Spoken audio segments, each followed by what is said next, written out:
Di sini saya akan menjelaskan tentang sistem dan struktur politik ekonomi Indonesia pada masa Orde Baru pada tahun 1998 hingga sekarang. Nah, yang pertama itu ada masa akhir Orde Baru pada krisis moneter, politik, hukum, dan kepercayaan. Nah, di sini saya akan menjelaskan awal mula penyebab kejadian kericuhan, di mana krisis moneter yang melanda negara Thailand pada awal tahun 1997 pada bulan Juli, yang merupakan permulaan peristiwa yang mengguncang nilai tukar mata uang negara-negara di Asia. Situasi ini mendorong Presiden Soeharto meminta bantuan dari International Monetary Fund atau yang disingkat dengan IMF. Persetujuan bantuan IMF dilakukan pada bulan Oktober tahun 1997 dengan syarat pemerintah Indonesia harus melakukan pembaruan kebijakan-kebijakan terutama dalam kebijakan ekonomi. Lalu kondisi ini berdampak pada jatuhnya bursa saham Jakarta, bangkrutnya perusahaan-perusahaan besar di Indonesia yang menyebabkan terjadinya pemutusan hubungan kerja atau yang disebut dengan PHK secara besar-besaran. Kondisi ini membuat Presiden Soeharto menerima proposal reformasi IMF pada tanggal 15 Januari 1998 dengan ditandatanganinya Letter of Intent atau yang disebut dengan Nota Kesepakatan antara Presiden Soeharto dan Direktur Pelaksanaan IMF Michel Camdesius. Kemudian Presiden Soeharto menyatakan bahwa paket IMF yang ditandatanganinya membawa Indonesia pada sistem ekonomi liberal. Agenda reformasi yaitu yang pertama, gerakan reformasi tahun 1998 mempunyai 6 agenda. Yang pertama, suksesi kepemimpinan nasional. Kedua, amandemen Undang-Undang Dasar 1945. Yang ketiga, pemberantasan KKN. Keempat, penghapusan dui fungsi ABRI. Kelima, penegakan supremasi hukum. Keenam, pelaksanaan otonomi daerah. Agenda utama gerakan reformasi adalah turunnya Soeharto dari jabatan presiden dalam rangka memperingati Hari Kebangkitan Nasional yang akan diselenggarakan pada tanggal 20 Mei 1998, direncanakan oleh gerakan mahasiswa sebagai momen Hari Reformasi Nasional. Pada tanggal 12 Mei 1998, 4 mahasiswa Universitas Trisakti, Jakarta, tewas tertembak peluru aparat keamanan saat demonstrasi menuntut Soeharto mundur. Mereka adalah Lang Mulia, Heri Hartanto, Hendriawan Lesmana, Hafidin Royan. Mereka tertembak ketika ribuan mahasiswa Trisakti dan lainnya baru memasuki kampusnya setelah melakukan demonstrasi di gedung DPR MPR. Penembakan aparat di Universitas Trisakti itu menyulut demonstrasi yang lebih besar. Pada tanggal 13 Mei 1998 terjadi kerusuhan, pembakaran, dan penjarahan di Jakarta dan Solo. Ketika itu Presiden Soeharto sedang di Mesir dan kondisi ini memaksa Presiden Soeharto mempercepat kepulangannya dari Mesir. Mahasiswa Jakarta menjadikan gedung DPR atau MPR sebagai pusat gerakan yang relatif aman dan mereka berupaya untuk menemui pimpinan MPR DPR. Tanggal 18 Mei 1998, Ketua MPR DPR Harmoko meminta Soeharto turun dari jabatannya sebagai presiden. Momentum Hari Kebangkitan Nasional 20 Mei 1998 rencananya digunakan tokoh reformasi Amin Rais untuk mengadakan doa bersama di sekitar Tugu Monas. Akan tetapi beliau membatalkan rencana apel dan doa bersama karena 80.000 tentara bersiaga di kawasan tersebut. Di Yogyakarta, Surakarta, Medan, dan Bandung, ribuan mahasiswa dan rakyat berdemonstrasi. Ketua MPR DPR Harmoko kembali meminta Soeharto mengundurkan diri pada hari Jumat tanggal 20 Mei 1998 atau DPR MPR akan terpaksa memilih presiden baru. Bersamaan dengan itu, 11 Menteri Kabinet Pembangunan 8 mengundurkan diri. Akhirnya, pada tanggal 9 Jam 9 pagi, Presiden Soeharto membacakan pernyataan pengunduran dirinya.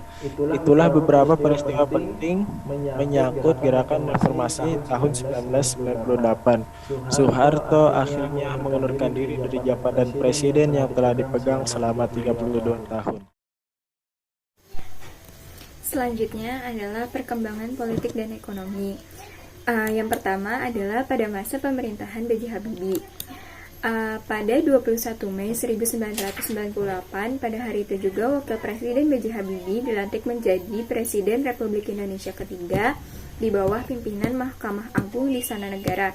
B.J. Habibie melakukan pidato pertamanya pada malam hari setelah ia dilantik menjadi presiden pukul 19.30 waktu Indonesia Barat di Istana Merdeka.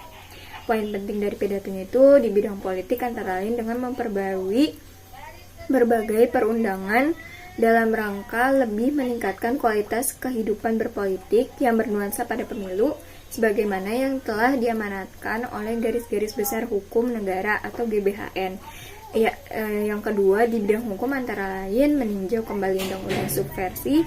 Yang ketiga di bidang ekonomi dengan mempercepat penyelesaian undang-undang yang menghilangkan praktik-praktik monopoli dan persaingan tidak sehat. Sehingga fokus perhatian pemerintahan B.J. Habibie berfokus pada satu, pembentukan Kabinet Reformasi Pembangunan, yang kedua, Sidang Istimewa MPR 1998, yang ketiga, reformasi bidang politik, yang keempat, pelaksanaan pemilu 1999, yang kelima, pelaksanaan referendum Timur Timur, yang keenam, reformasi bidang ekonomi, yang ketujuh, reformasi bidang hukum. Abdurrahman Wahid. Abdurrahman Wahid menjadi Presiden Republik Indonesia keempat pada tanggal 20 Oktober 1999. Terpilihnya Gus Dur sebagai presiden tidak terlepas dari keputusan MPR yang menolak laporan pertanggungjawaban Presiden B.J. Habibie. Di awal pemerintahannya, Presiden Abdurrahman Wahid membubarkan dua departemen, yakni Departemen Penerangan dan Departemen Sosial. Dengan alasan perampingan struktur pemerintahan, pembubaran ini diiringi dengan pembentukan Departemen Eksplorasi Laut. Reformasi bidang hukum dan pemerintahan yang dilakukan oleh Abdurrahman Wahid itu antara lain MPR melakukan amandemen terhadap UUD 1945 pada tanggal 18 Agustus 2000, menyentuh institusi Angkatan Bersenjata Republik Indonesia atau disebut dengan ABRI yang terdiri atas unsur TNI dan Polri, menyelesaikan berbagai kasus KKN yang dilakukan pada masa pemerintahan Orde Baru, dan pemulihan hak minoritas keturunan Tionghoa untuk menjalankan keyakinan mereka. Baik, bismillahirrahmanirrahim. Selanjutnya adalah perkembangan ekonomi dan politik pada masa pemerintahan Presiden Megawati Soekarno Putri. Presiden Megawati Soekarno Putri merupakan presiden kelima Indonesia yang membentuk kabinet gotong royong. Adapun kabinet gotong royong ini memiliki 5 acara utama, yakni yang pertama membuktikan sikap tegas pemerintah dalam melacak KKN, yang kedua menyusun langkah untuk menyelamatkan hidup warga Indonesia dalam krisis yang berkepanjangan, yang ketiga meneruskan pembangunan politik, yang keempat menciptakan sosial budaya yang kondusif, dan yang kelima menyejahterakan rakyat Indonesia dalam meningkatkan keamanan serta hak dasar manusia. Baik, beberapa poin akan saya jelaskan setelah saya paparkan sebelumnya. Untuk menyelesaikan kasus KKN, Presiden Megawati Soekarno Putri membentuk Komisi Tindak Pidana Korupsi setelah keluarnya Undang-Undang Republik Indonesia Nomor 28 Tahun 1999 tentang penyelenggaraan negara yang bebas dan bersih KKN. Selanjutnya, reformasi hukum dan pemerintahan. Pada masa Presiden Megawati Soekarno Putri, MPR kembali melakukan amandemen terhadap Undang-Undang Dasar 1945 pada tanggal 10 Oktober 2001.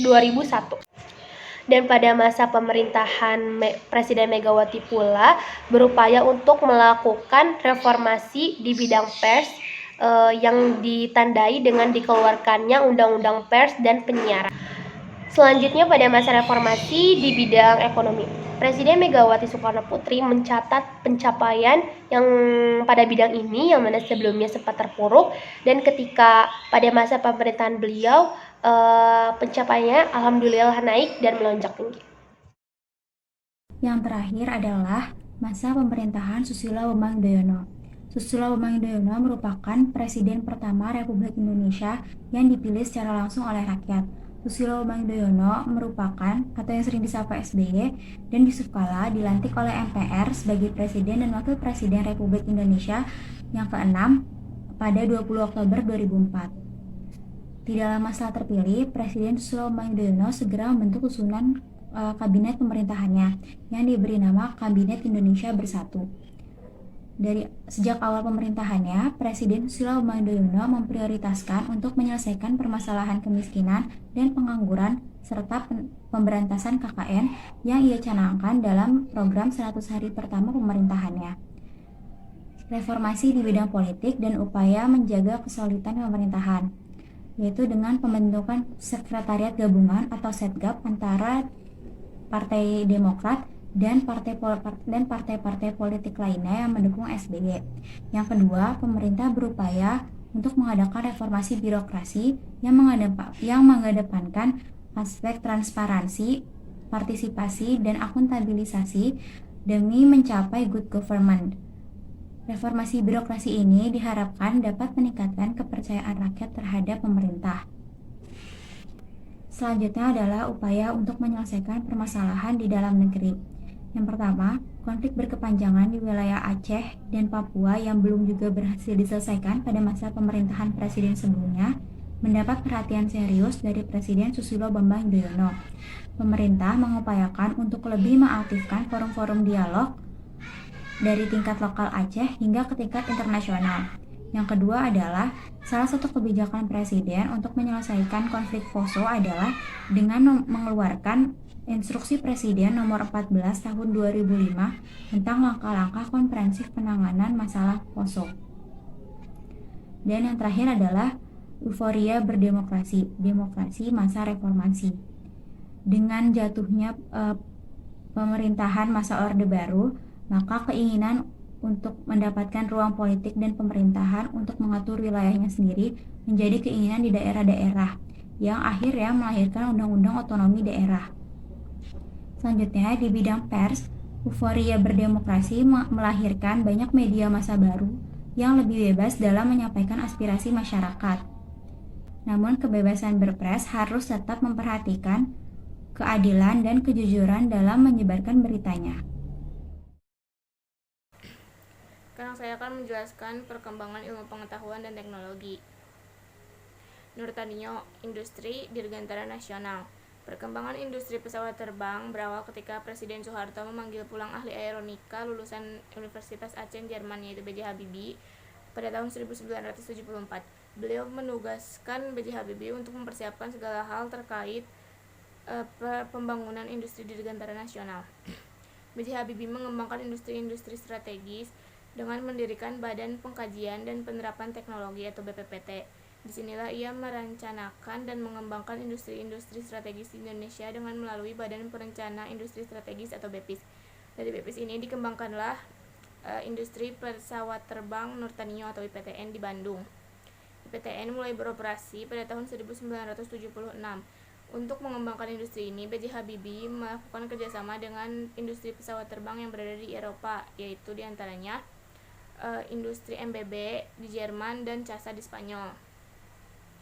Wujud dari kerjasama ini adalah diperolehnya lisensi pembuatan helikopter NBO 105 dan CN 235.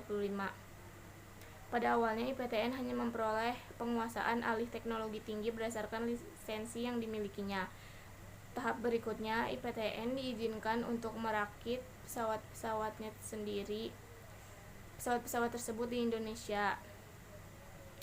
Dengan perkembangan IPTN yang pesat, membuat industri pesawat terbang dunia melakukan kerjasama dengan IPTN, diantaranya perusahaan General Electric dengan mendirikan Universal Maintenance Center dan perusahaan Boeing.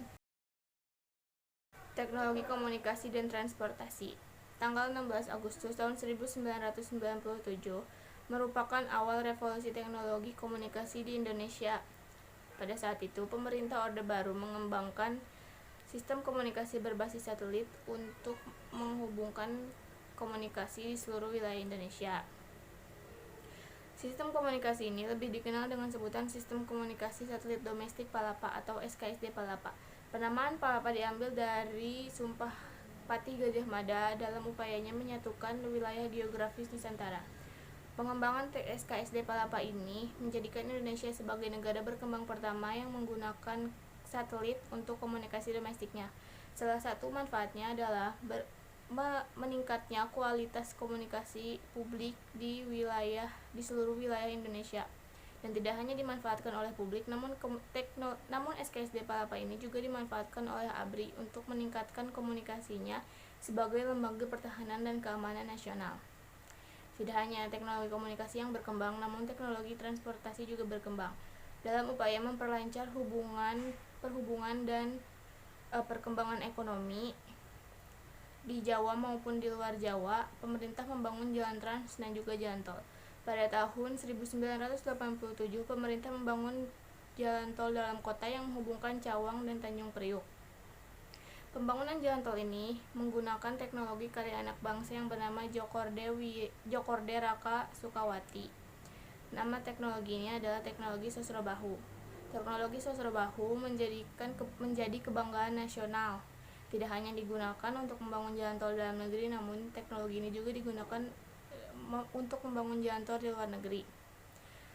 Pembangunan jalan tol ini terus berkembang sehingga jalan tol di Indonesia saat itu mencapai panjang 553.418 km pada tahun 1997, baik itu oleh Jasa Marga maupun oleh pihak swasta. Dan tidak hanya menggunakan teknologi Sosrobahu untuk membangun jalan tol, namun digunakan juga teknologi cakar ayam. Teknologi cakar ayam ini juga dikembangkan oleh anak bangsa yang bernama Sediatmo. Teknologi cakar ayam ini dapat membangun pondasi di wilayah rawa-rawa. Revolusi Hijau. Revolusi Hijau merupakan upaya pemerintah dalam meningkatkan hasil pertanian dengan menerapkan kebijakan modernisasi pertanian. Ide modernisasi pertanian ini pertama kali digunakan oleh mahasiswa Fakultas Pertanian Universitas Indonesia pada tahun 1960 dalam kegiatan demonstrasi massal atau DEMAS. Dalam pelaksanaan program modernisasi pertanian ini, DEMAS menerapkan penanaman varietas unggul, pestisida, pupuk kimia, lalu perbaikan tata cara tanam, dan penyediaan saluran irigasi yang baik. Aktivitas ini dinamakan Panca Usaha Tani. Lalu pada tahun 1964, pemerintah memformulasikan program DEMAS menjadi pengembangan pertanian yang dinamakan Bimbingan Massal atau BIMAS. Lalu pada tahun 1969, pemerintah Orde Baru mengembangkan program BIMAS menjadi intensifikasi massal atau INMAS sebagai program modernisasi pertanian berskala nasional. Target INMAS adalah pengoptimalan produktivitas dan kualitas hasil pertanian, terutama pertanian padi. Pada awalnya, program ini menggunakan Panca Usaha Tani, namun dilanjutkan dengan Sabta Usaha Tani. Dalam upaya meningkatkan hasil pertanian, pemerintah mengembangkan program INMAS menjadi intensifikasi khusus atau INSUS. Pemerintah terus berusaha mengembangkan hasil pertanian dengan mengubah program INSUS menjadi Supra INSUS.